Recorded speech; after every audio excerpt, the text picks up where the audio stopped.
আমাদের মানিকগঞ্জ জেলার এক ঐতিহ্যবাহী বাজার তেজশ্রী বাজার। তেজশ্রী বাজারে সকাল হলেই কিষাণীরা সকালবেলা তাদের গোয়ালের গরুর দুধ তুলে নিয়ে আসেন এই বাজারে। প্রতিদিন শত শত মণ দুধ উঠে এই বাজারে।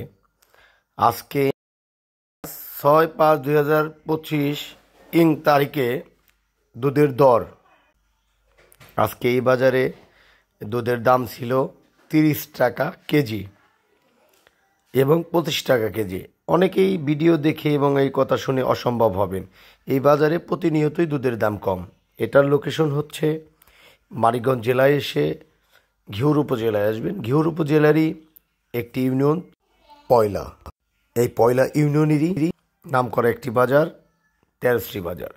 এই তেজশ্রী বাজারে প্রতিদিনের মতো মনকে মন দুধ এই বাজারে কিষাণীরা নিয়ে আসেন।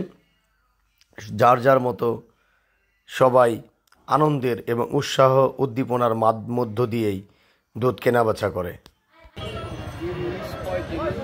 30-35 টাকা কেজি।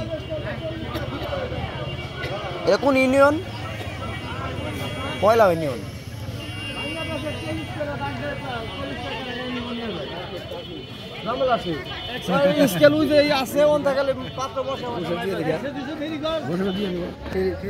কাকা কত করে যাইতেছে? ওই কাকা কত করে যাইতেছে? 40 টাকা।